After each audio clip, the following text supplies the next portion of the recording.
So good evening, everyone. Let us continue our discussion in Anthropology Test 2, right? Anthropology Test 2. So in Anthropology Test 2, we have chapter number 1.6, Homo Erectus.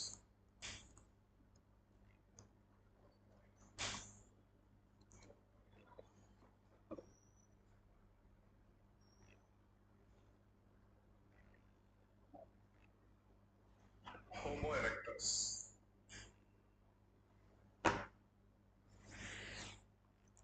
So as we have discussed earlier, we have mixed some tough topics as well as some easy one. Okay. Homo erectus followed by diffusionism in culture theory.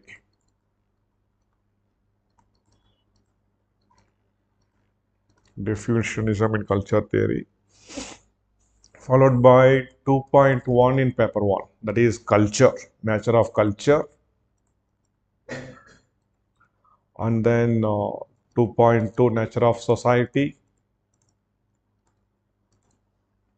Followed by 2.3, marriage.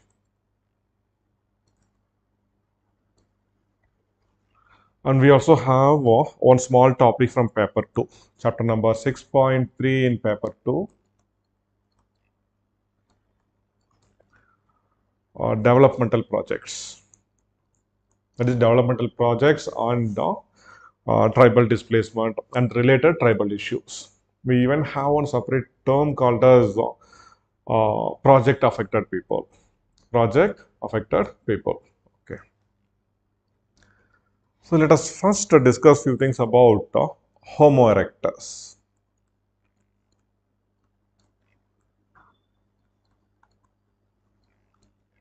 Homo erectus. See, earlier until 2008, the syllabus of anthropology was very clear. The year 2008, when they have changed the syllabus, here and there, right, few words they have left it. For example, in this chapter, which deals with human evolution and emergence of man, in that the syllabus used to read like this: discovery, distribution, characteristics, and then phylogenetic status.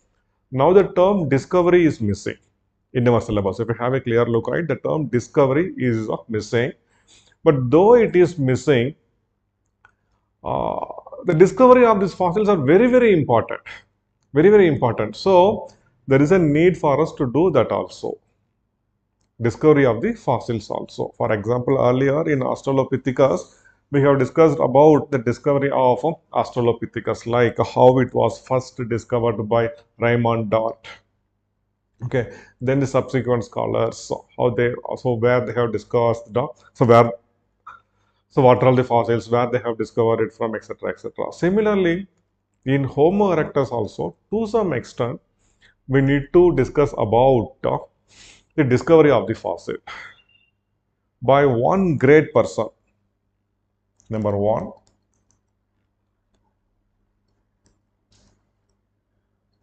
Eugene Du Bois, and we all know the fossil which he discovered.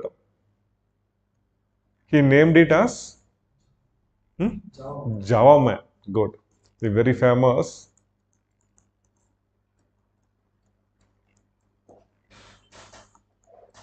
Pithecanthropus erectus.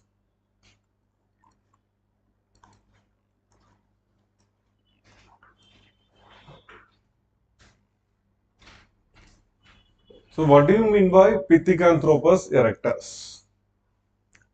Pithecanthropus erectus means a gigantic erect walking ape.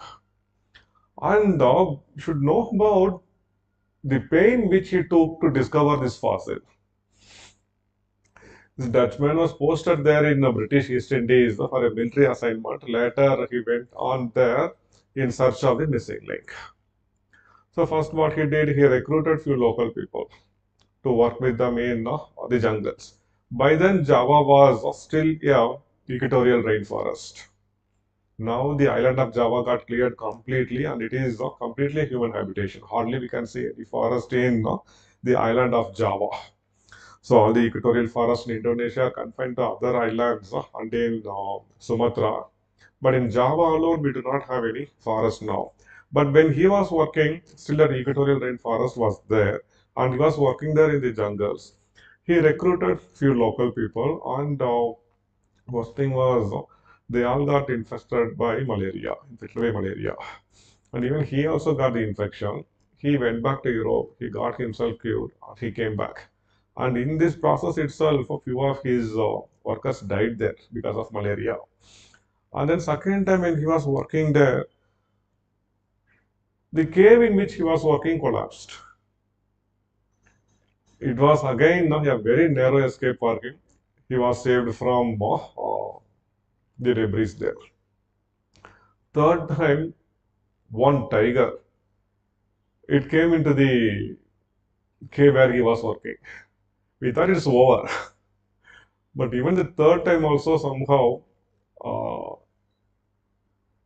managed to save him. The people that managed to save him, and it was a miraculous escape for Agent Du Bois. And finally, he discovered uh, a fossil there. And he named this fossil as Pithecanthropus erectus because, according to him, this fossil was an erect walking gigantic ape. This is the meaning of, see, Pithecus means ape. The meaning of Pithecus means ape. Pithecanthropus erectus means an erect walking gigantic ape. And along with this discovery, there was, he also created one controversy. I hope you know what the controversy which surrounded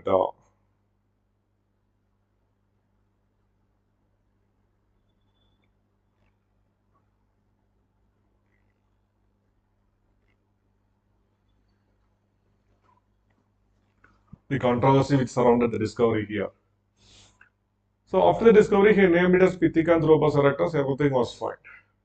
Along with this fossil, just some 10-15 meters away from the place where he discovered the skull and other bones, he also discovered one femur bone.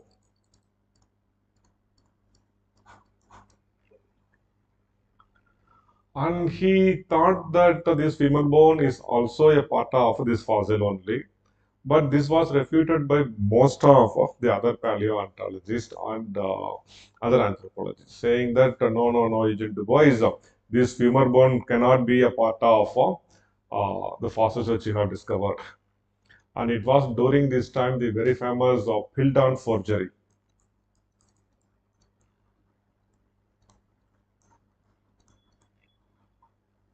Have you heard about this Piltdown forgery? There was one anthropologist by name Charles Dawson.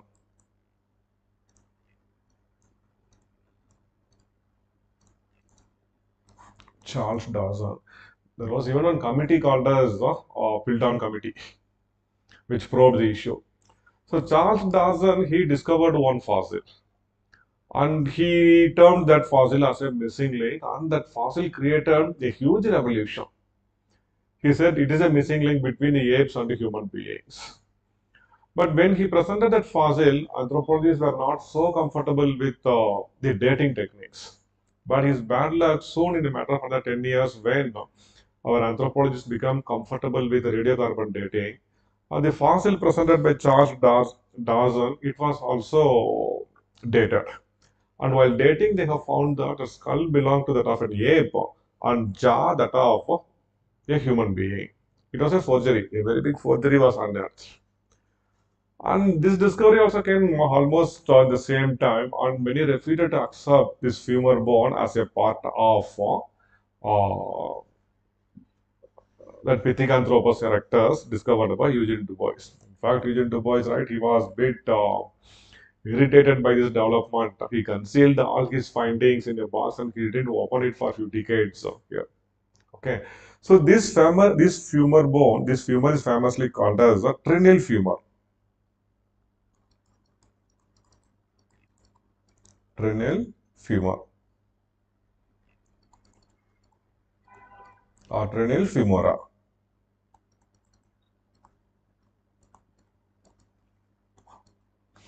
Earlier, we never used to go in depth into all these things. But nowadays, the last 2 years or so, as they started digging deep in anthropology, so we need to be aware of all these things. So try to do some work about this trenil femur also. Trenil femur also. Okay, so note down trenil femur, something very important.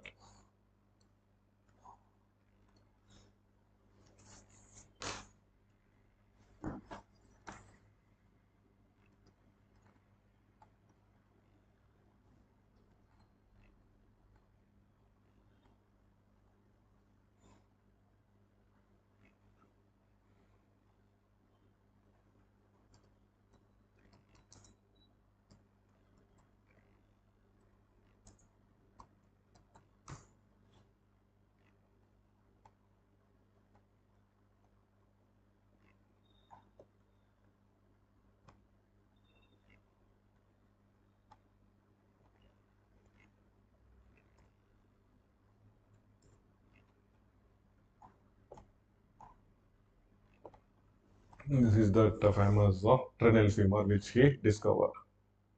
Okay. So while discussing Australopithecus, I told you one particular feature of the femur bone. This particular angle. What is it called as? Torsion angle of the femur bone. Even that is a weight bearing modification. Okay, good. So the next discovery of Homo erectus comes from China, where W.C. Pei, he discovered one very famous fossil from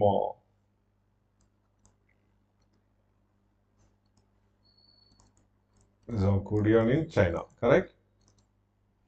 In China. He named this fossil as, tell me Karan, Peking man, Sinanthropus pekinensis.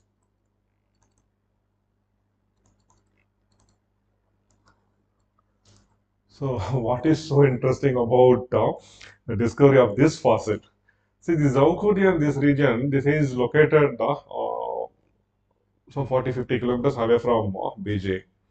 And there are a number of limestone formations here, and these regions are known for fossils. So, WCPI, he discovered one fossil here, a very fantastic fossil. But bad luck, that fossil was half embedded in a limestone. It was a limestone. Half of the fossil, right, he couldn't detach it from the limestone. And he had no technique to separate this also. So by this time, the American paleontologist by name D. Black, he was working there. He took it to D. Black.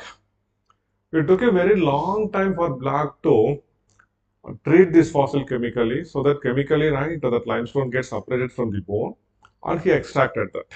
He extracted that. But bad luck, once again, it was a time when Japan started invading China. Second Japanese aggression on China. You know, the two times the Japanese invaded China, and both the wars were so lethal, and the number of human casualties. There were few photographs which show the cruelty of this Japanese aggression.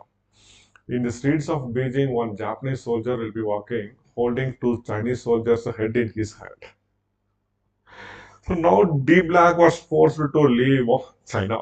He need to leave because there's a war time, right? So that time in customs they will not allow him to carry skull and all. So what they did, few American Marines were there, and they were also busy vacating that place, and they were also returning to USA. So what he did, he took good number of photographs of that skull. He also took number of mold of that. He carried that. On the skull, he gave it to one American, so US Marine. So this is something very, very important, man. But I cannot carry it with me now. It's a war time. Okay, please carry it back safe. I will get it back from you, universe. But we do not know what happened to the skull after that. It vanished and it didn't reach USA. So it's a very famous discovery. He named it as Sinanthropus pekinensis. We call it as speaking man. Speaking man. So simultaneously, right, these fossils were worked by a number of interesting scholars like Professor Weidenreich, and in fact, it was Butner Janusz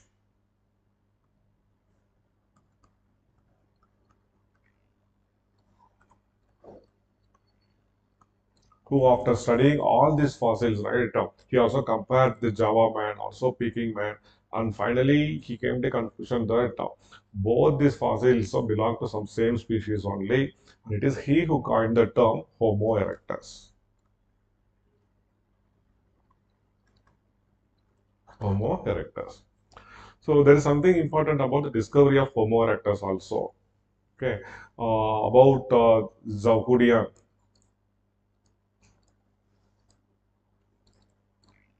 Even about the cultural aspects of Homo erectus, we will discuss many things about Zaukudia, because it is the place which provided some evidence to show that Australopithecus had control over fire. In the caves, anthropologists managed to find thick layers of ash. The thick layers of ash suggest that yes, these people had made fire in the same place again and again. So just ash here and there is a different thing. But a thick layer of ash in one particular place means they have used that same place for making fire again and again. Okay. So then, so no need to worry much about the differences in Java man, Peking man differences. So, but in Australopithecus, they may ask you to write about gracile, robust differences. But here there is no need to worry. There are some differences, no doubt. But later, Professor Weidenreich, he established beyond doubt that though there are anatomical differences between Java man and Peking man, these differences are because of differential adaptation to different climatic region. So Java man lived in tropical region, while Peking man in the cold temperate region in the China type of climate. So there was a cold climate. So the anatomical differences are due to the differential adaptation to different climatic regions, but both of them, both horizontally and vertically, both the fossils belong to one species, Homo erectus. This conclusion, right, was given by Professor Weidenreich.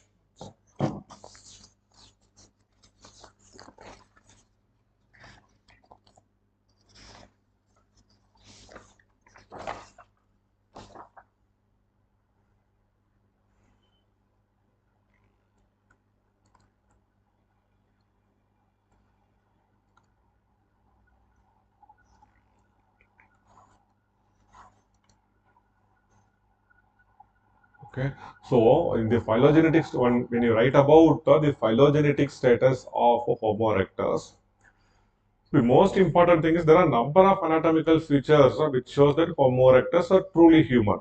So they have kept it in the line of human evolution. There is no doubt in that, and it belongs to even our same genus Homo. Okay. Um,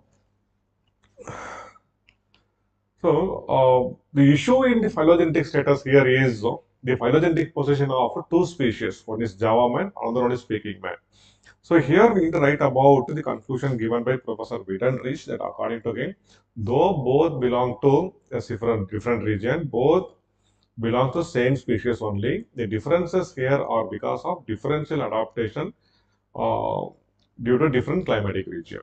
Got it? Okay, fine. See, next, one very important thing, it comes along with now, right? Strictly, they are not asking first paper chapter in first paper and the second paper chapter in second paper. They're just mixing it up now.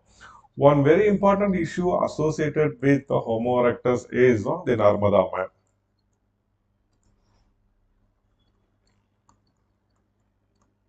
Narmada man.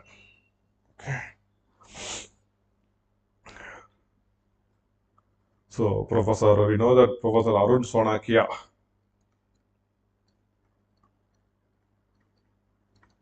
discovered it in the year 1984, and he made some description about that.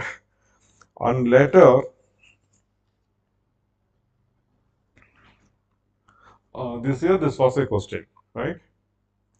This year we asked about this particular thing in the question paper. That is the controversy surrounding the phylogenetic position of a Narmada man. Is Narmada man truly a Homo erectus? So, but the age suggests this is more than 1.8 million years old. It lives somewhere between 1.8 to 2 million years. Right now.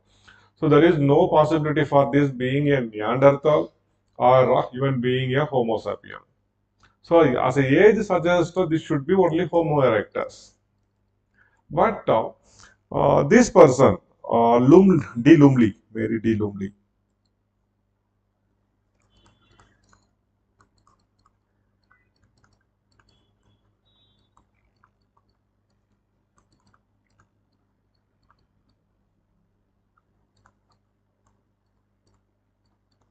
simply you can write as a D. Lumley or Mary D. Lumley. Okay. Uh, she's a French investigator. Um, she and her colleagues they have found that the part of Homo the Narmada man discovered. We couldn't even discover the full cranium. Only the calvaria. Calvaria means the topmost portion of the cranium. Only that was discovered. That was discovered. So by studying that, she found that most of the characteristics of this Narmada man.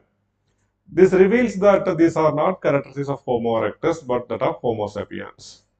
And one more very famous outcoming of her investigation is Narmada man was not a man. It was a fossil of one young adult girl. Young adult girl. So, in fact, Narmada man was a Narmada girl. Narmada man was not a man. So, what is the issue with this Narmada man? Homo erectus fossils, unlike Australopithecus, most of the not most, every single Australopithecus fossils are found confined to Africa only. But Homo erectus fossils are found scattered across the world. And the fossils comes from four important regions. It comes from Africa, Southeast Asia, China, India, and few fossils are also discovered from the Caucasian region, Georgia, this belt also. Okay, but these four regions, right, is bit important: Southeast Asia, India, and Africa. The African fossils were the most primitive, where the cranial capacity was still less than 900 cc. Okay, so but the cranial capacity of what is the cranial capacity of Narmada man? That number you should not forget. 1421. Actually, because nowhere in the world we could find the cranial capacity of Homo erectus extending beyond 1400. But in this Indian fossil alone, the cranial capacity was slightly some 21 cubic centimeters more. Even this was one character used by Lumley to designate this as a modern Homo sapien and not a Homo erectus, a modern Homo sapien. Okay. See here in Africa, the cranial capacity ranges between 775 to 940. Java man 940 to 1225. The speaking man 1155 to 1400. We just got only one fossil from India and its cranial capacity is 1421 cc. Okay, as these African fossils were very primitive. These fossils very primitive. So these fossils were named as not as Homo erectus but as Homo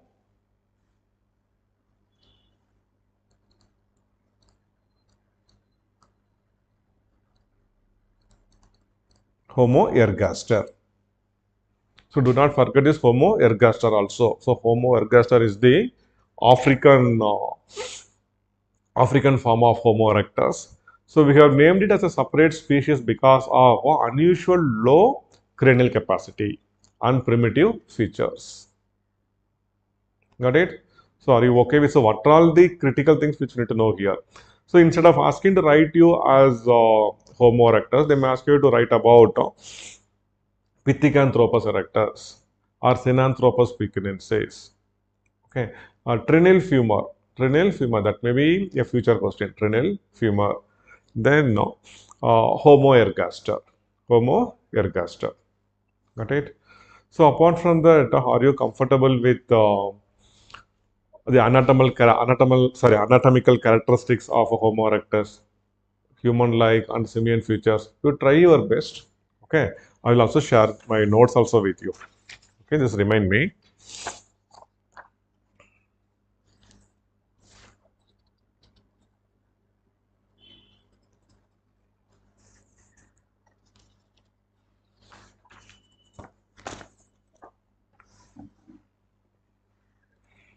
Is there anything much to worry about Homo erectus? Okay, Java man, Peking man, Narmada man, Homo ergaster. Okay, fine.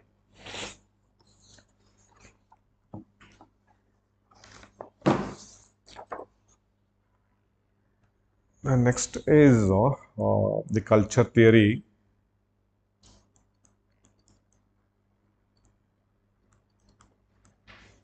Diffusionism. How many schools are there, Kiran? Two or three? Three schools, right? British school and the American school.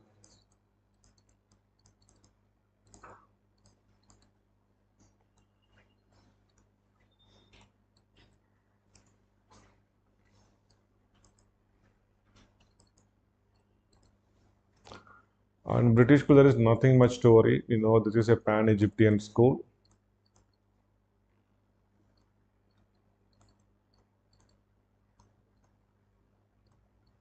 But here there is one important keyword in this pan-Egyptian school. In the theory given by Grafton Elliott Smith, Smith speaks about natural man.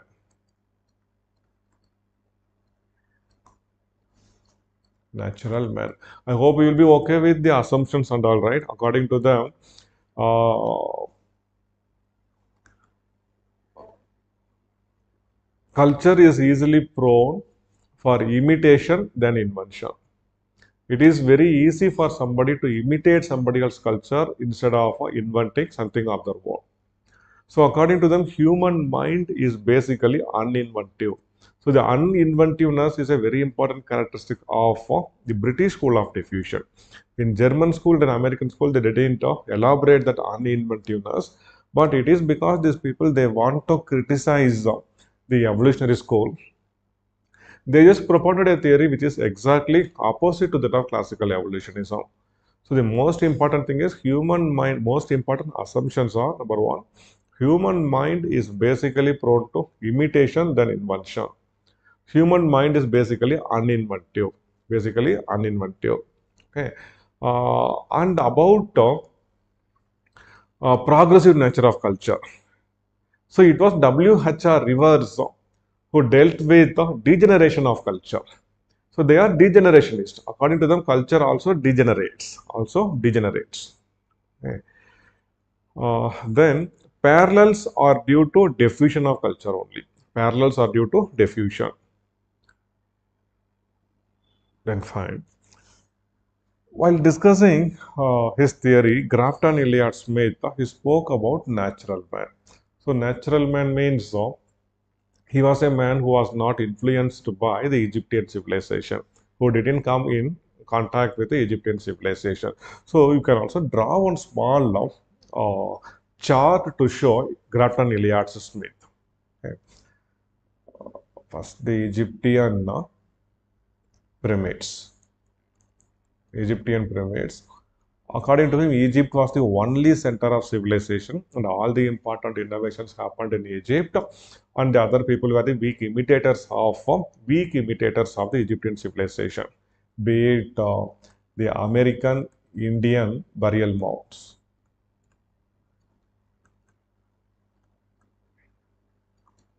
be it the Maya pyramids, that is pyramids of Aztecs, right?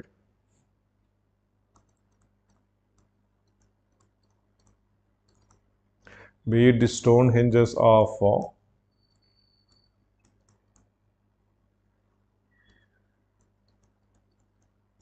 if you can draw some diagram about the stone hinges. This American Indian burial mounds will be like this. And once when you have you seen the American Indian burial mound? Once when you cross section, oh, second, I think I have a picture about this.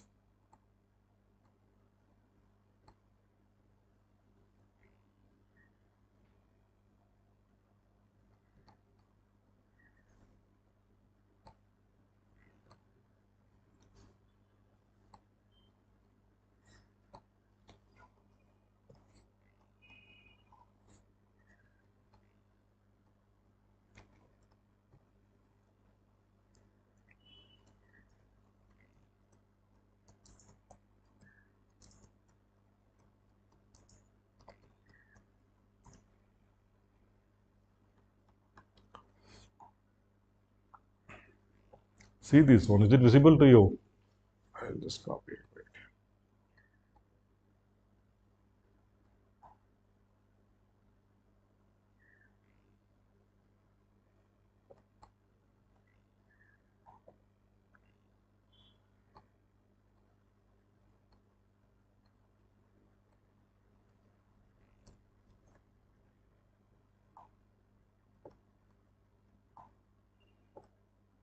I think the image is not so clear, right? But see, layer by layer, they'll be arranging the dead ones and even the materials which they used, etc. American Indian burial mounds. I'll share some other pictures later.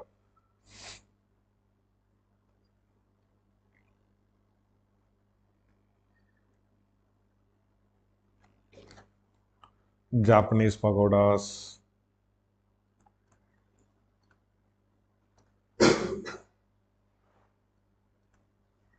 then Bali temples.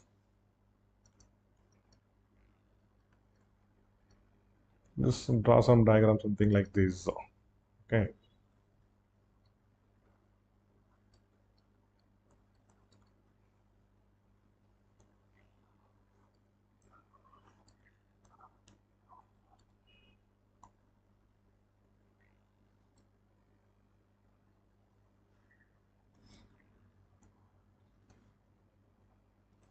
All these people had a direct contact with the Egyptian civilization.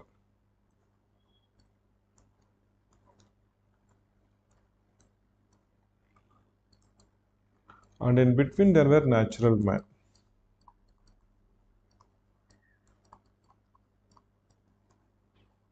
This natural man alone had no contact,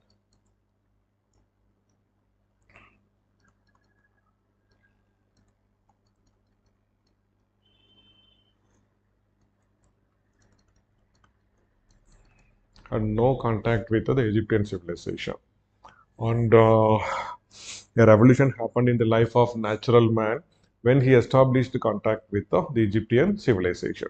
So the natural man, this term is a bit important. This alone just keep in mind. This is one technical thing which we need to know here. So apart from that, there is nothing much to worry in British School of Diffusion. And only when you write about WHR reverse, WHR reverse.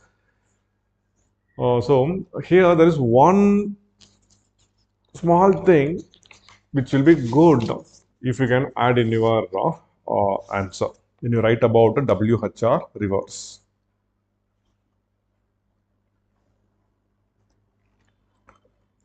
WHR.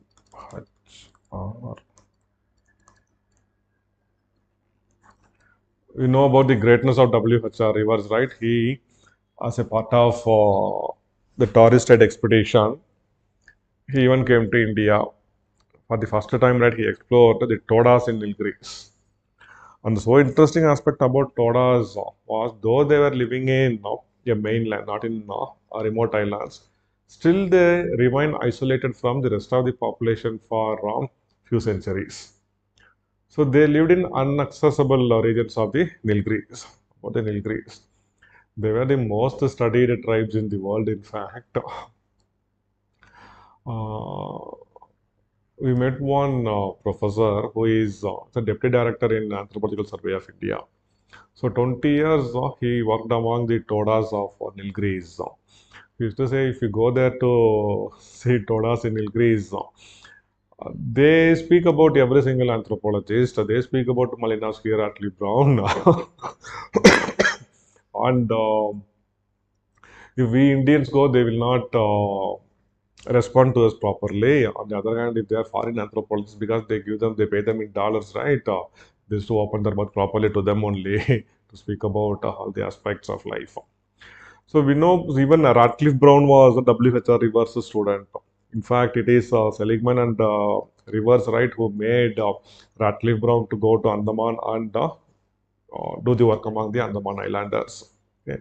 He once, right, when he was addressing the Secretary Hutch of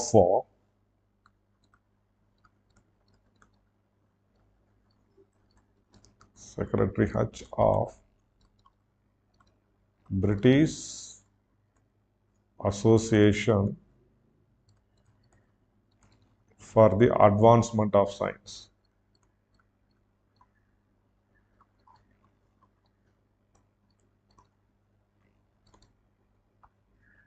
So here he was presenting a paper called as Ethnological Analysis of Culture. Okay. It is here, right? He declares that I am taken independently. Nobody influenced me. And independently now I am come to the conclusion that I am taking a stand which is similar to that of a diffusionist. Correct? Because to that extent he was irritated by the way in which the classical evolutionists were giving their theory. So if you can mention this particular thing that where he declares that he is a diffusionist, that secretary while addressing Secretary Hutch of the British Association for the Advancement of Science. This will be a very important. You can come here, not issue. You can come here.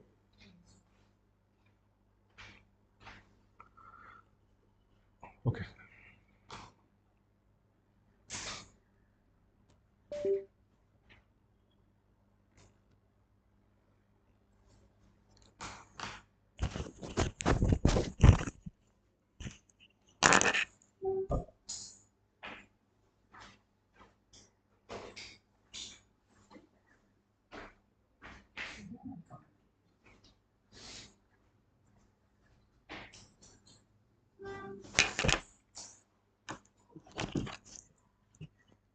So why I want you to mention this thing is uh,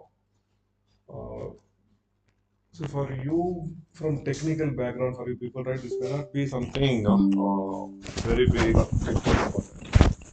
for the anthropologists who are following this is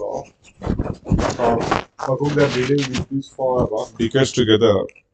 So these are the small events which actually uh, use lot of pride for them in anthropology. The event like what WHR reverse. And this thing, if you mention there, just your mentioning of this thing right up will give him goosebumps and he'll be so happy to.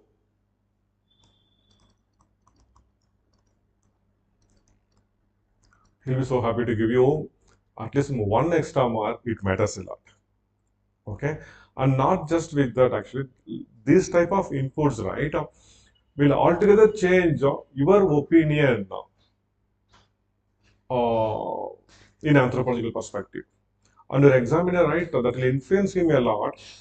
So in every subsequent question, if he thinks about giving some half extra mark at the end of the paper, if he gets some three extra marks, right, I tell you, this is two or three extra marks which you are getting, which actually very important for our final result. Right? Then about German school of diffusion.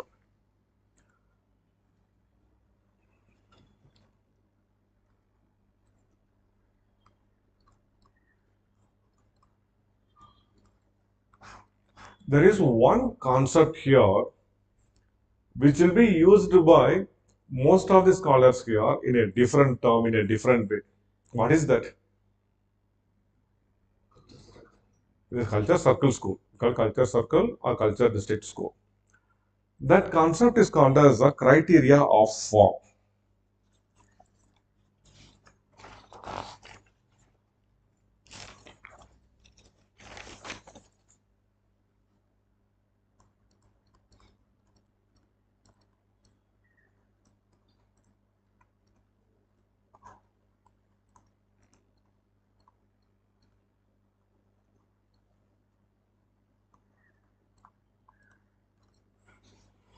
Criteria of form or form. This is in German. Formengedanke. It's in German actually. Criteria of form. So this German school of diffusion revolves around this particular concept. Originally, this was given by Friedrich Ratzel in his theory. Correct? Friedrich Ratzel in his theory. Okay. So what is this criteria of form? So earlier in the British school of diffusion, every single similarity in culture, similarities in culture, we call it as parallel. Correct? So, according to classical evolutionists, every single similarity or cultural parallels are because of independent innovations which happened because of psychic unity of mankind. Correct? But the diffusion is, they refuted as saying that parallels are due to diffusion or migration of culture. Or do you have clear idea about what is the difference between diffusion of culture and migration of culture? Because later these people, this Leo Forbinius, Fritz Grafner, they all say that simple aspects of culture, simple cultural traits may move by diffusion, while larger cultural complexes gets implanted or migrated. Okay, so diffusion means, say for example, where did idli originated? Idli.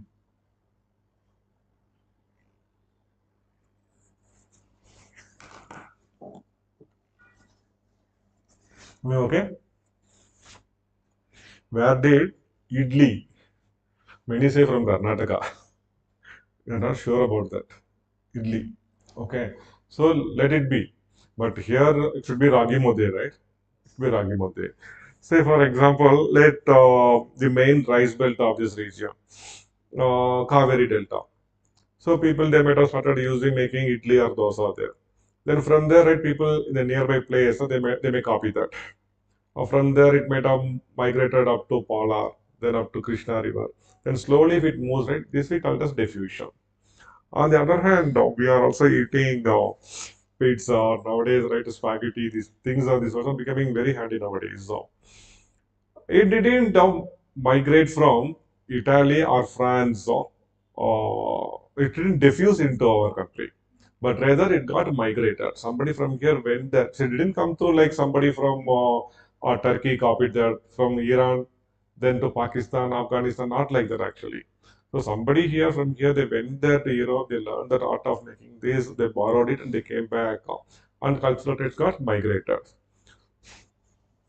See, criteria of form, in British school they say every single similarity is because of diffusion, be it diffusion or migration. But Frederick Ratzel, he makes one thing very clear. Material objects, in order to have a functional utility, it will have a shape. For example, a pen can be like this only. Can you make a pen like this? In this shape, you cannot make a pen, right? You can make pen like this only. So arrow means arrow should be like this only. An arrow cannot be like this. Then suppose if it is a canoe pedal used to row a boat, that blade should be like this only. We cannot keep a blade like an arrow and we cannot see once. I remember it was a water sports complex where people even who had no knowledge about water, right? They all jumped into the water with these life jackets. So they were floating there, but still ready to move, right? So one person was very close to that floating jetty, and that person trainer there, he was asking them, "Take come close, come close." He said, "You try even for 1 hour, you will not move even 1 meter." He asked, "Sir, why they are not moving?" He said, "Keep your hand closed like this, man. If you keep your hand like this, and if you do right, you will not move. Keep your hand like this and under the water, you will move." See, canoe paddle means that it should have a blade. It should have a blade. So, in order to have a functional utility, material aspects will have a particular shape. And it is because the shape is similar, we cannot just consider that migration have happened. So Frederick Ransom, right, he compared the bows and arrows among the Africans and in Indonesia, people in Indonesia. In both the places, arrows had a pointed edge. So if both the places, because they are having pointed edge, we cannot assume that this aspect have migrated from Africa to Indonesia. So apart from the functional utility, if there are any other aspects which are similar in both the objects, then you can say yes, it has migrated here. For example, the way in which also they may, in the arrow, they'll be making some incised ornamentations. It may be a floral ornamentation, etc. Or they may attach some feathers to this. If there is a similarity in these, then Paka, we can accept that migration have happened. This he called it as a criteria of form. Criteria of form. That means, see, if there are similarities, if there are cultural parallels, so blindly do not assume that these parallels are because of diffusion of culture. Material objects, in order to have some functional utility, it will have a particular shape. So this you should not use it to consider that diffusion have happened. So apart from this particular shape, which has something to do with the function, apart from that, if there are any other aspects which are not related to the function of that object, and if there is a similarity in that, then you say, yes, migration have happened. So everywhere we want to carry a water bottle will be like this only.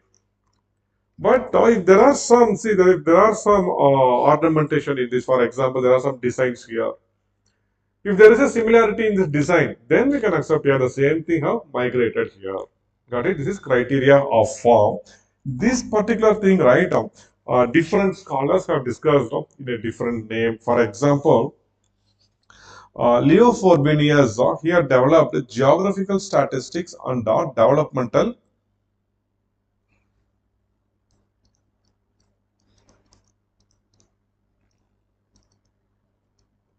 He called this as geographical statistics.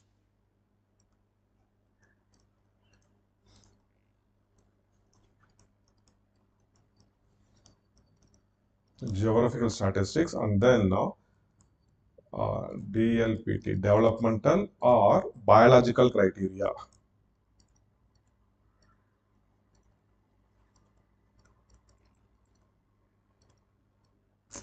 So, but this is not exactly criteria of form. So, by geographical statistics, what he mentions is, suppose if there are two regions, one region here and another one region here. If more are the similarities are found in these two regions, then more will be the chances for historical connection between these two people. And by geographical statistics, here he says that one need to count the number of similarities. One need to count the number of similarities. And by developmental criteria, what he says, once when a particular trait migrated from one place to other place, then this will get modified as per the local environmental condition. Yes or no? See, once see KFC came to India some 15 years back. KFC, the menu will be altogether different. Altogether different. But now they are even selling biryani there, rice stuffs there. Why is it so? So after migrating, it need to get modified to the local environmental conditions. If not, they cannot survive. So similarly, every cultural trait or complex after migrating to a distant place, it will tend to get modified as per the local environmental condition, which he termed it as developmental or biological criteria. These are the technical words which we need to know. Then Fritz Grabner once again speaks about the criteria of form, and he has one more thing, criteria of quality.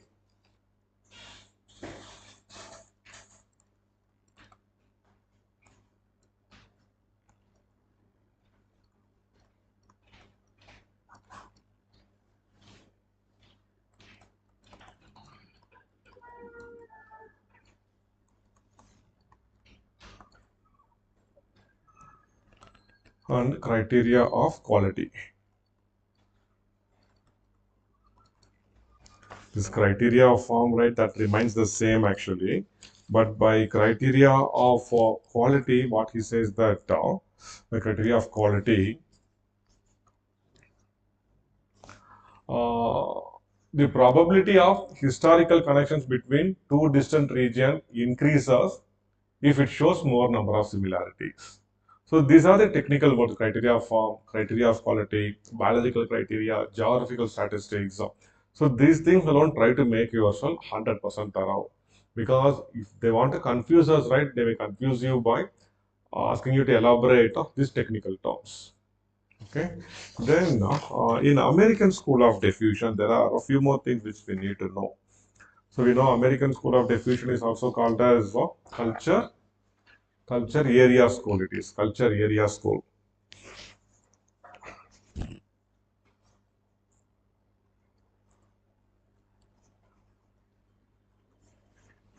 Though Franz Boas was the founder of the school of thought, we discussed much about Clark Wissler and Alfred Kroeber, right?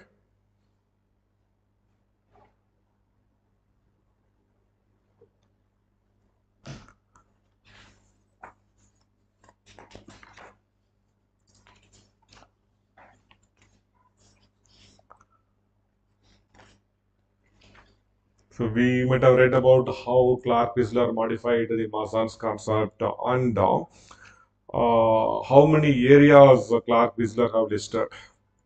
It comes around 10 plus 4 plus 2, right? 16 areas, right? 16 grand areas.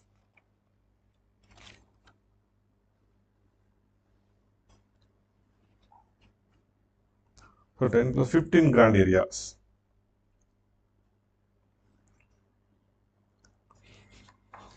There is nothing much to worry. See, there is no need that you need to remember the entire 10 or 15 areas.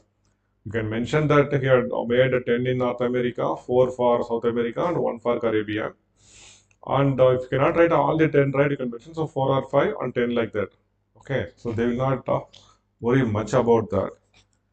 But he developed a few more associated concepts like the age area concept.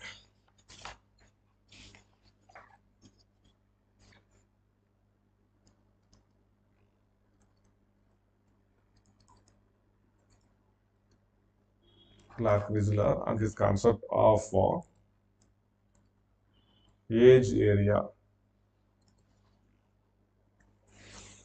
This is nothing so big to discuss, right? So age area means something very simple. Say, as I told you in South India, take for example.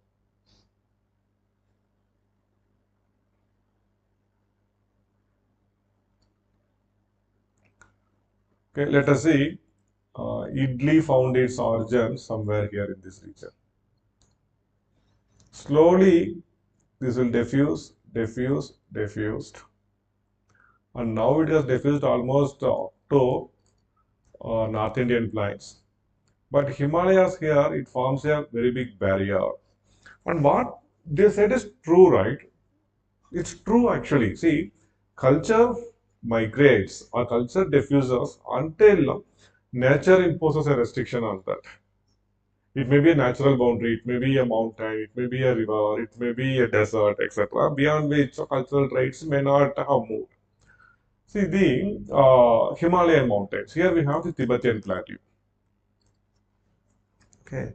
To cross check this particular thing, I have discussed this with a few Mongoloid people from Sikkim and even in the Indian regions like Ladakh. These people, I have asked them about the usage of chopsticks.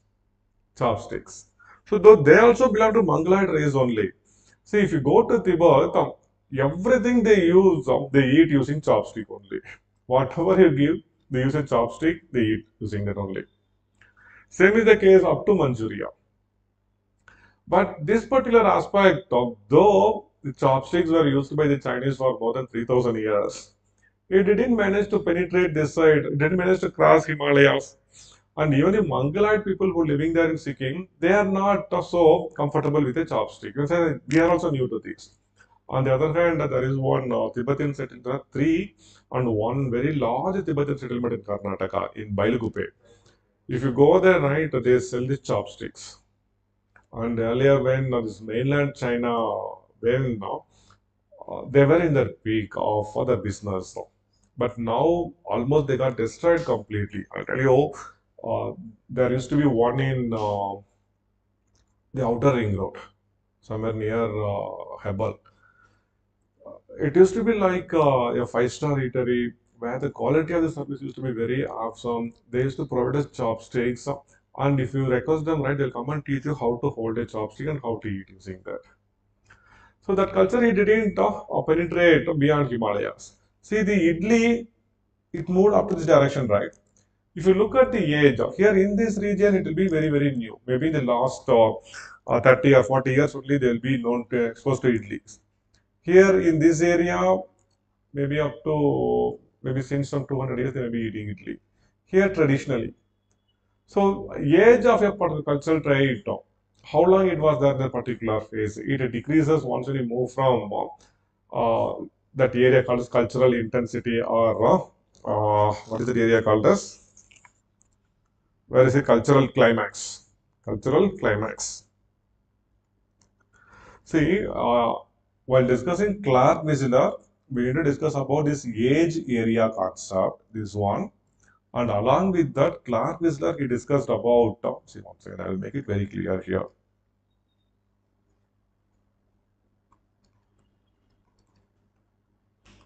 So in Clark Whistler's theory, we need to mention about this concept of age area. Age area. Okay. The next, he also discussed about natural diffusion and organized diffusion.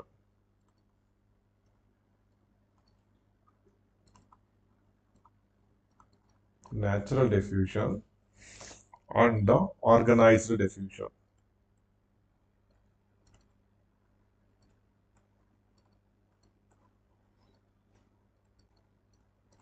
Natural diffusion and organized diffusion. So natural diffusion means I told you right how Italy diffused to North India. That is nobody organized anything for this particular thing to diffuse to North India. On the other hand, Christianity. Christianity in India. In the entire northeastern states, Christianity is a very prominent religion. Did the Christianity there migrated from Rome, from Italy? No, right?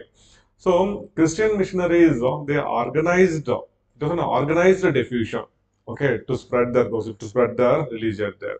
That is organized diffusion. So he also spoke about natural and organized diffusion. So these three things, right, apart from the culture area which you have given in North America, 10 culture areas, 4 in South America, and 1 for the Caribbean. Apart from these culture areas, he also discussed about this age area, natural diffusion, and organized diffusion. Okay. Then about Alfred Kroeber,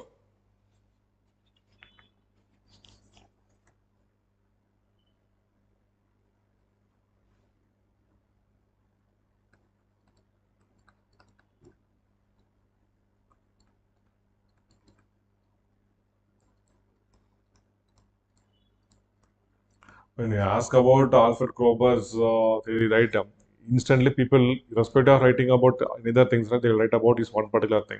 Culture is super organic. Culture is super organic. Just note it down, later we'll discuss that. According to him, right, culture is super organic. That concept he elaborated in length, super organic nature of culture. But in this theory, in diffusionism, we need to work. So apart from, say what he did, he further divide Whistler's culture areas into number of sub areas. So he mapped 7 grand areas,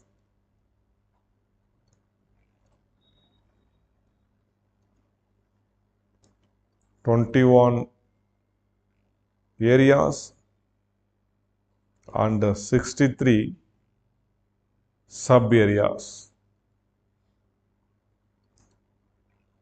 for North and Central America alone.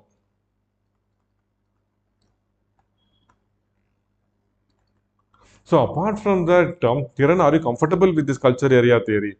So earlier Clark Whistler, he classified North America into 10 culture areas. So that means here,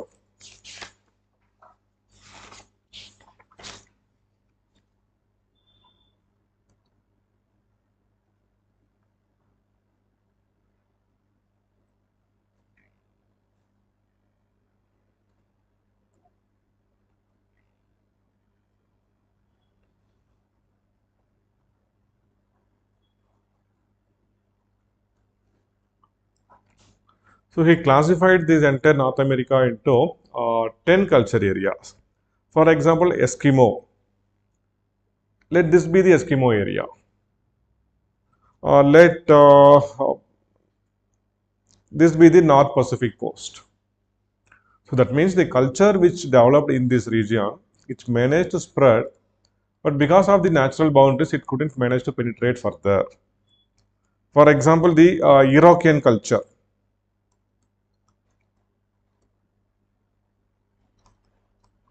This is a culture found in the Great Lake regions. So this is specific to only this region. It didn't manage to move further, maybe because of the Great Lakes here. Okay. So California, this area. So this is one culture area according to Clark Whistler. So the culture which developed in this area, it managed to penetrate up to this region, and it couldn't penetrate further this side because of the natural boundaries like the Rocky Mountains. Okay, then we have this great what desert this is? Mojave Desert, right? Great Mojave Desert. So culture couldn't further penetrate further beyond this area. So this is what culture area according to Clark Whistler. So for North America, there are 10 culture areas. South America, 4, and 1 for Caribbean.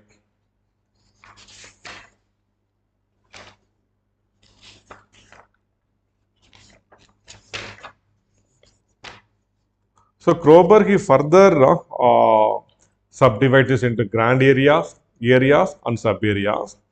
Then he discussed about two important concepts. One is cultural intensity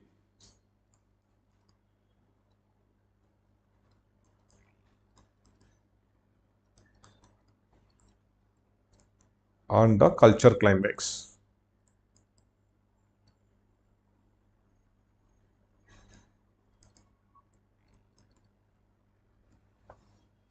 I'll just give you some example for what he meant by cultural intensity.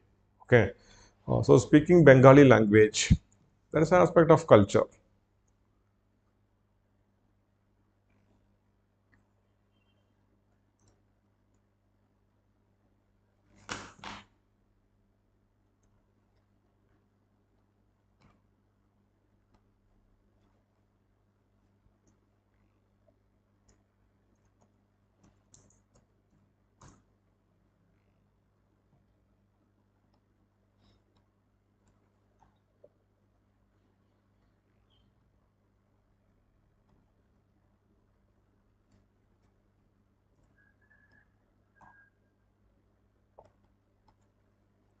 See, uh, in this part of Andhra Pradesh, now it is here also Andhra only, right? Telangana area.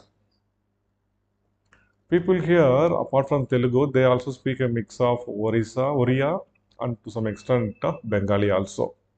Okay, at least one in a thousand here knows Bengali.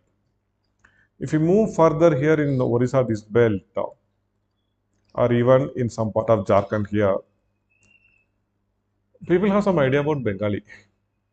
Okay, or one in a thousand may speak Bengali here. Even one in a hundred may speak Bengali. If we move further, when we reach this border area, 50-50 they'll be speaking Bengali. Once when you move inside, everyone will be speaking their Bengali. Only one or two may not be speaking Bengali. So the cultural intensity, where we can find the cultural intensity or cultural climate, this is what he explains in his theory. Okay, so just go through it once.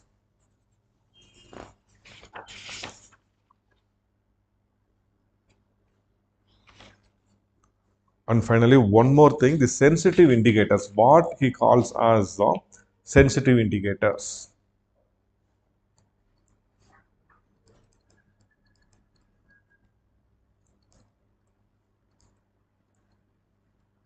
So all these things, note it down. So I'll tell you.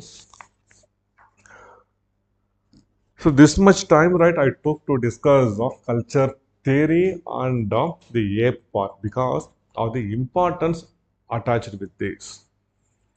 So I'll tell you, if they ask you to write about functions of marriage, forms of marriage, anybody can write about the forms of marriage with good examples. But there is no scope for us to make ourselves show extraordinary there. But there is always no scope for us in this culture theories and A part alone. So try to make yourself ultimately thorough in A parts. And now, this year they asked about Radcliffe Brown's concepts of the status, role, and institutions. This we do not study as a part of his culture theory. So now it is also advisable for you to go through this particular book. There is one outlines of anthropological thought by Upadhyaya and Pandey. Have you seen that book? Mm,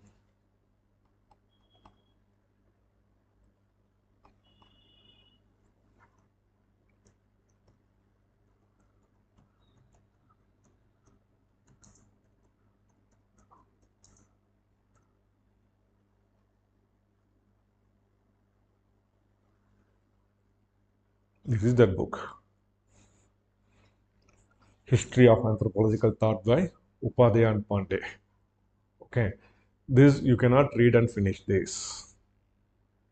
This you cannot read and finish this, and the language used in that book will be so obscure. I will tell you, it will be written in English only. But if you read a particular statement, you will not be in a position to understand what is written there in that book. That's what makes culture theory bit tough. Okay, so but still, at least about important anthropologists like Beat Malinowski or Radcliffe Brown or Clark Wissler, Alfred Kroeber. Okay, about them at least, right? We need to work in length from this book. Okay, most of the time, right? We may feel that oh God, from where they are asking all these things, it will be there in this book. And there is one old book which now we have almost stopped using it as a reference book. That's Stein and Rovi. Have you heard about that book? Physical Anthropology by Stein and Rovi. That is a old book actually, I'll tell you. 30 years back, people used to follow those book. Follow those book. When when we were discussing about anthropology with Sashang Atam sir and Jojo Matthew sir, they both I've heard about Sashang Atam. No idea. They were actually pioneers in this field of civil services coaching. From 20, 25 years back, it was there, right? It was only two people there in Delhi. One is Ravindran in Vajraman Ravi. Next it is Shashank Atom and Jojo Matthew of interactions there. Even they have studied anthropology as an option. They asked me, do you still follow Stein and Ravi? So people have a lot of attachment over that book, but now once again, right, the importance of that book is once again it's developing. So it's better to get that book also, the one written by Stein and Rowe, Physical Anthropology, ROWE, Rowe, Stein and Rowe. Okay, so culture theories will make it sure that you do lot of hard work. Now treat that separately. Treat that separately. So, which book you refer for culture thought then? There was one written by one more person, Makhanja, a small book, but that is not sufficient actually. Okay, just go through, just keep this book with you. Whenever you get free time, just try to read about, you can enrich yourself by reading this particular book. But once again, I'm telling you something very, very tough. This book is, it's not always easy for somebody to follow this. But try your best. Try your best. Okay.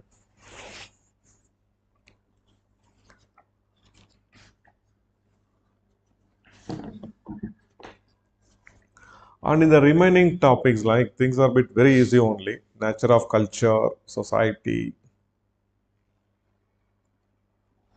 In nature and the characteristics of culture and then civilization, right?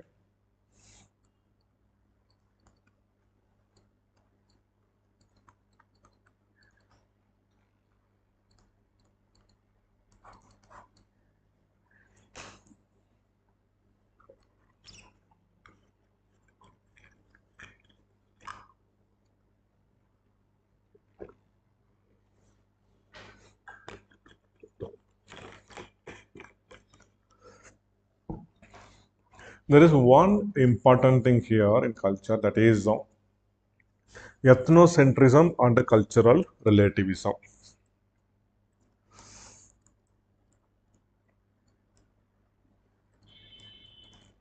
Centrism or schism again, simply or simply, and then cultural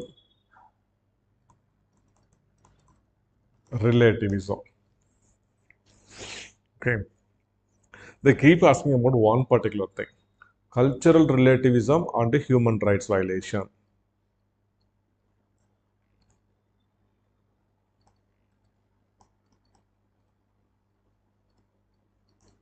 Are you comfortable in this, or do you want me to explain what this is? Hmm? So we know ethnocentrism means having undue pride over our own culture. People have undue pride over their own culture and they consider every other culture as inferior. Classical example were the classical evolutionists. They consider their contemporary European and American culture as more civilized and all other cultures are inferior. Okay. Cultural relativism. You know, it was Franz Boas who introduced these things. That culture should be viewed from the people's point of view, not from our point of view. And one very classic example, very good example for this is throughout the world, they give one good example, that from India, the Punjabis. The Punjabis were ethnocentric. The Punjabis were ethnocentric. Uh,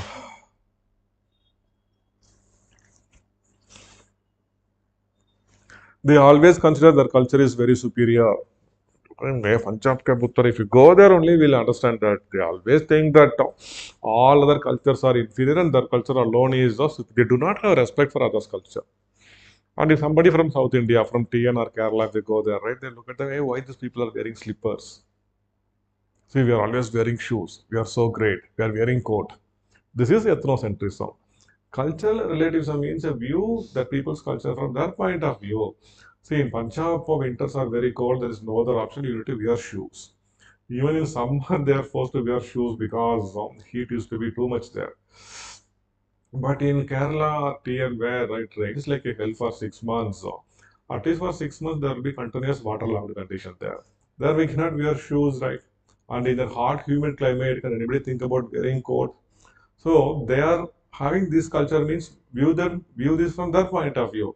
This is called as cultural relativism. Then where comes the human rights violation or the cultural relativism? This is a very, very important question mark. Okay. So there were few who gave a strong version of a cultural relativism. That means you view culture from their point of view. You do not make any judgment. Just see what they are doing and report on why they are doing it. Okay, they are practicing female infanticide. Yeah. They are practicing human sacrifice. Why? And why they are doing it. See, predominantly even in a number of tribal societies, people practice a female infanticide. Have you heard about this? The Todas of Nilgiris. They used to do that. In Haryana and Punjab, also people do it. In southern part of TN, in districts like south of Madurai, Theni, Dindigul, this area, there was a time when not too far, just some 20 years back, I'll tell you, female infanticide was such a big issue, and there used to be one cactus. And if you break the leaf of the cactus, right, so white color exude will come out, they'll collect that. And if the newborn baby is a female baby, they'll feed that. That will clog the throat and the baby will die in a matter of 10 minutes. This is saying, "உன்னெல்லாம் கள்ளிப்பால் வச்சு கொல்லணும்டா." This is say actually, if somebody is found so notorious, they say, "உன்னெல்லாம் கள்ளிப்பால் ஊத்தி கொன்னு இருக்கணும்டா." That means they have fed you with that and they have killed you like that. Why they do it here and why they do it in Haryana and Punjab? Dowry. Okay, females become a very big liability for them. But among Todas, what is the need for them to do? They don't have the issue of dowry, right? But see, every animal, if there is a scarcity of resources, they'll try to limit the population. Dogs used to do this. Tigers used to do this. Suppose if a tiger gives birth to four cubs, if all the four cubs are female babies, then it will eat away three. It will leave only one to live. Because if there is because the belief is it is the females who are going to give birth. So automatically by having a control over them, you can have a control over the population. So that's why even the Todas of Greece, their practice it is to have a control over the population. So as an anthropologist, you go look at them, don't be judgmental. They are practicing female infanticide, right? Yes, they are doing it because of this reason. Just report that alone. This is a strong form of cultural relativism where anthropologists are given no scope to think about doing anything or think about making any judgment. Good, do not make any judgment. Good. See, but there are pros and cons of that, right? If you do not make judgment about something which is not going to affect living, but they are doing something which affects the human rights, like this female infanticide, human sacrifice, and even after seeing this, once again, right, if you report that, yeah, they are practicing human sacrifice. So every year during this festival, they will slaughter at least of 10 of human babies. We cannot just report like this, right? As an anthropologist, we also have some role and responsibility. Then comes the mild form of cultural relativism, which was proposed by this Margaret Mead, Melville Herkovitz, all these people that anthropologists, while following cultural relativism, they are supposed to make at least a minimum amount of judgments so that they can deal with gross human rights violation at least. So the strong and the weak form of cultural relativism. I'll just share your notes for these. Okay. So these are something bit important in this thing apart from what is culture, characteristics of culture, etc. Then about civilization and civilizational studies, where we discuss about this Robert Redfield, McKim Milton Singer, all these things, right? Apart from that, characters of civilization, there's one thing which is important here. That is civilization and history.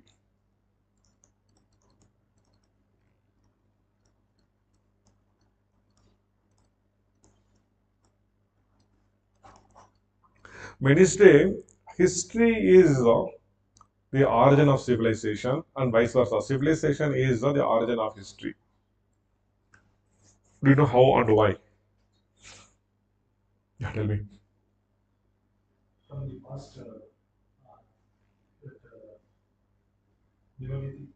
Correct, see here. Morgan's scheme of evolution of culture. Okay. After classifying that into lower savagery, middle savagery, upper savagery, lower barbarism, middle barbarism, upper barbarism, and then civilization only one. He correlates that with the number of technological innovation. Yes, subsistence on fruits and nuts, okay, fishing, then pottery, then all these things, right? Bow and arrow. He just come. Then last, this he correlates with the development of a phonetic alphabets, phonetics, alphabets, and writing. So writing. This is the beginning of history, right? History is based on written evidence. So this is how it's being correlated. So civilization marks the beginning of history, or history marks the beginning of a civilization, etc. Got it? I'm going to correlate that with the written form because history starts with writing. So about Ashoka, about Chandragupta, we have something written.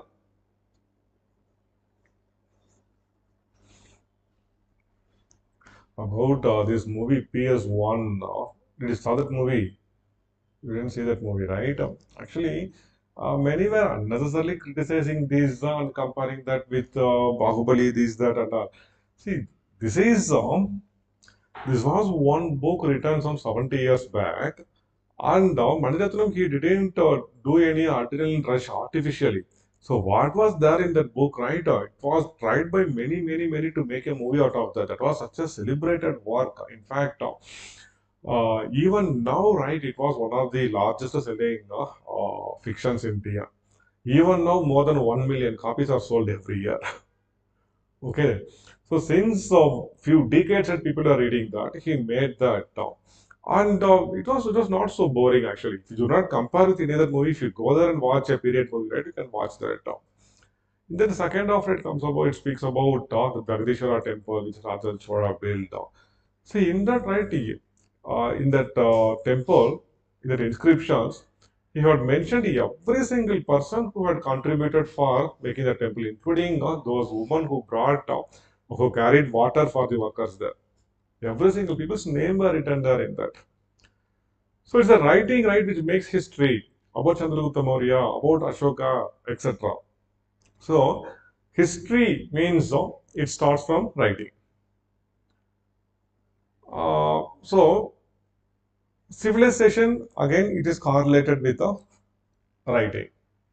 So this is the link between civilization and history, which is keep in mind if they ask any question related to this, right? You can use this and you can make a answer. Got it? Then about nature of society, social groups, primary social group, secondary social group, types of social institutions, social stratification. Hardly we need, do you need any explanation in this? If you have notes, you can just read this thing. There's nothing much to worry.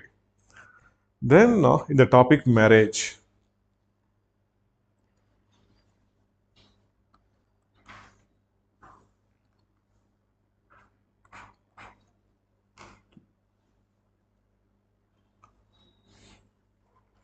In the old syllabus, they have mentioned a few things which is not there in the current syllabus.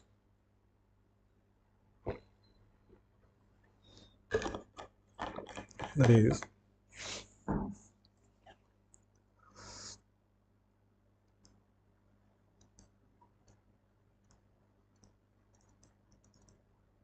ways of acquiring a mate.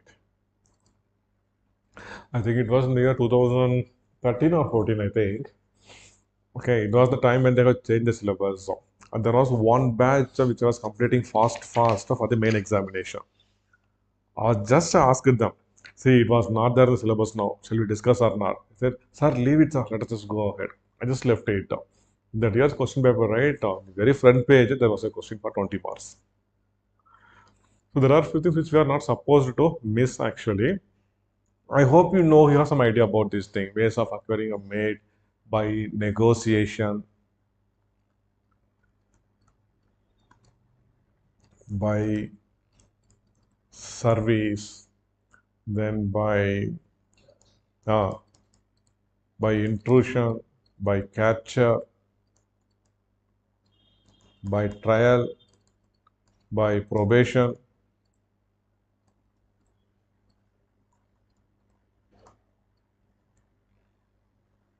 then elopement. Are you comfortable with this? If not, you tell me I have some materials, I will share it. That's why I'm asking. Hmm? Okay, I'll share. Okay, fine then. See, ways of acquiring a mate. Then about forms of marriage. Forms of marriage. In that, right, monogamy, polygamy, the types of monogamy, the types of polygamy, polyandry, polygyny.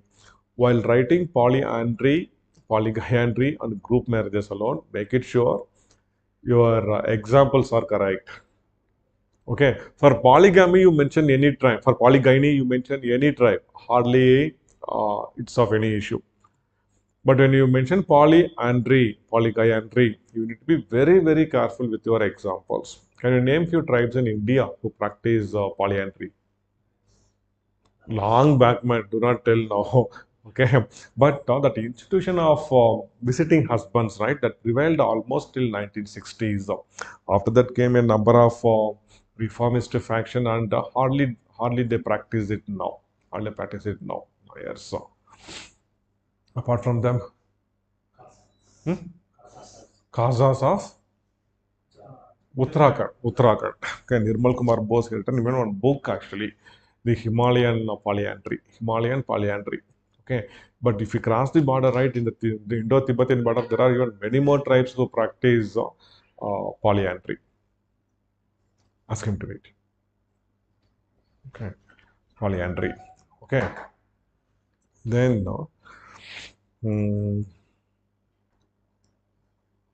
apart from them, Todas and Kasas. Then there is one more tribe in Arunachal Pradesh, Galang. Galang of Arunachal Pradesh. They also practice polyandry in India. Okay, fine then. Then the most important topic in marriage is rules of marriage: proscriptive, prescriptive, and preferential. Okay, so in proscriptive rule, it is sufficient to mention only about incest taboo. Are you comfortable with that? So, what is incest? What is incest taboo? Incest is biological, incest taboo is cultural, and incest taboo itself is prevention of sexual relation among culturally defined biological relatives. So, that what is it culturally defined? That one we need to elaborate actually, because it is culture which defines who is a biological relative and who is not a biological relative. See, in South India, we practice even uncle niece marriages, okay, cross cousin marriages. So cross cousin is not a biological relative, but parallel cousin is a biological relative. But in North India, no uncle niece marriages, no cross cousin marriages. Even cross cousins are considered as blood relatives only. And even sometimes, right, they practice village level exogamy. And inside, see, one thing I would like to ask you here, do you know why the rules are so strict there in this region alone? It is Haryana, Punjab, Rajasthan. Here only the rules will be very strict. If you go down even in eastern UP and Bihar, the rules will be slightly relaxed. In West Bengal, no much issue. If you come down also beyond Madhya Pradesh, even in Maharashtra, rules are a bit relaxed. Do you know why these rules are very strict there only in that northwestern part of the country?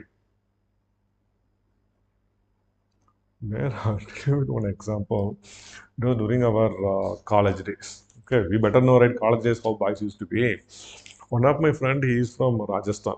I studied there in Haryana, a town called as Hisar. Our Arvind Kejriwal is from this town only. It's some 20 kilometers away from Rajasthan border, and on that side, it's a true Rajasthan Thar desert actually. True Thar desert. Even in our colleges, right? Just if we move some 30 kilometers away, we can see sand dunes. Can see sand dunes. One that day, he took me to his village in Rajasthan. In my bike only, we went there. On the way, I just casually asked him, "Hey Rajesh, how about the girls in your village?" He was driving, he just happened sudden brake. And he got down from the bike and said, "Yo, please do not speak like this, man. What you are speaking?" I asked, "Hey, what is this, man? I know in what all the way you used to comment about girls in our college, and why you are speaking like a Buddha now?" He meant that is different. We are going to my village, man. Please listen. Okay. If you speak anything like this, they will tie us to a pole and they will beat us to death. I couldn't, that time, right, I had no clue about that. Because we from South India, right? There's nothing like that. But after a long time only, I realized that why they have such a thing. And they have Kapanchayats which will deal with these violations, not our police or court.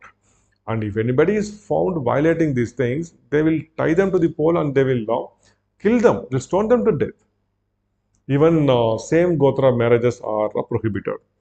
If they do same Gotra marriage, right, and if they elope also, they'll run, they'll chase them back, they'll bring them back to the village, and there'll be hunter killing, and they'll kill them. Kapanchayats. We may see them that so rude they are doing, why they are like this.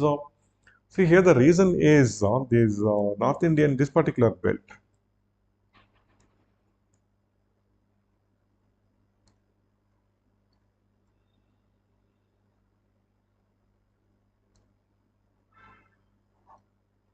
Yeah, Delhi, Agra.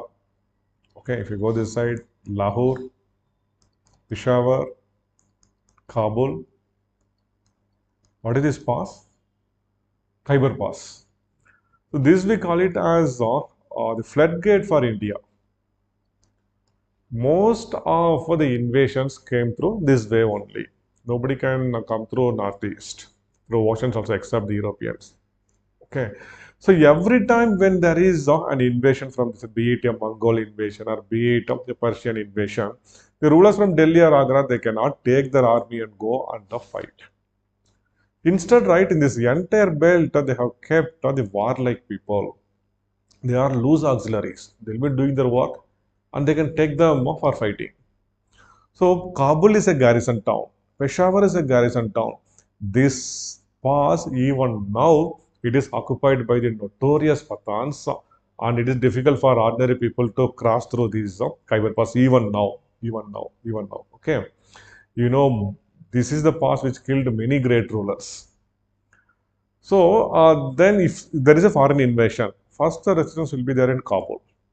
If they break this garrison, right, they can cross Khyber Pass. Then Peshawar will be the next stop barrier. Then Lahore. Then the Indus River. And once when they cross the Indus River, very easily they can reach Delhi.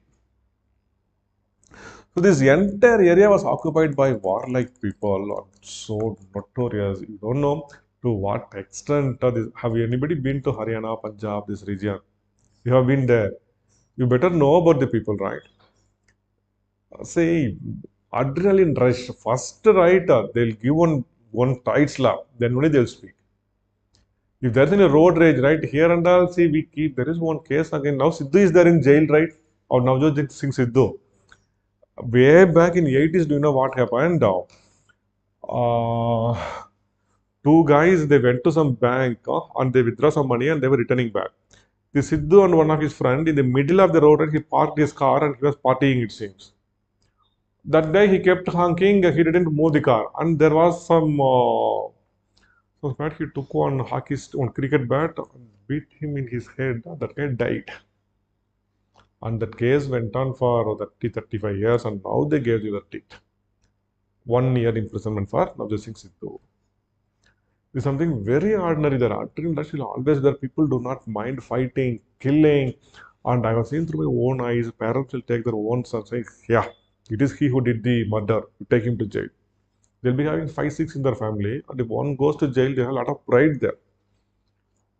In this condition, these people, they do not have any fear over police, any jail, etc. Then how we will bring in social order? So if there is a village here, now a girl will feel safe at least within her village. Because inside her village, everybody is supposed to treat her like her own sister, their own sister.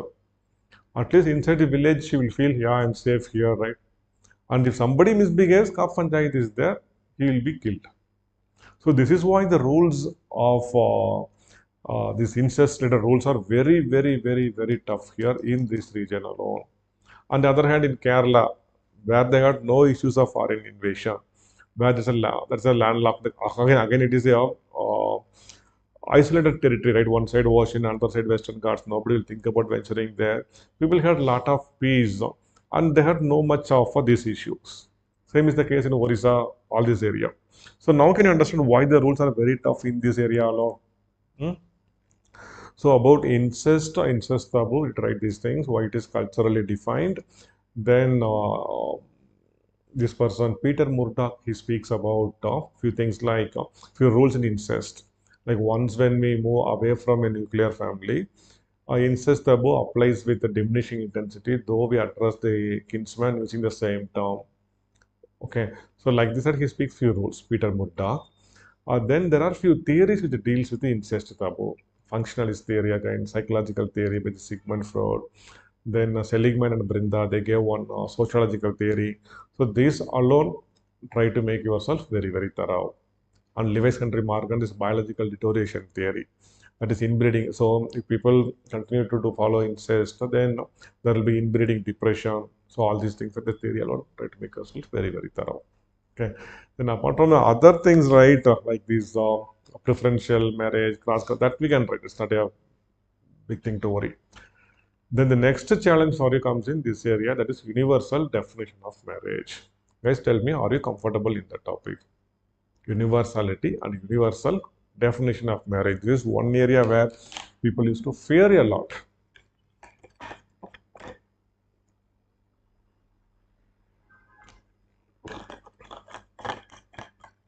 So though there are multiple definitions, I generally prefer if you can do with this thing alone.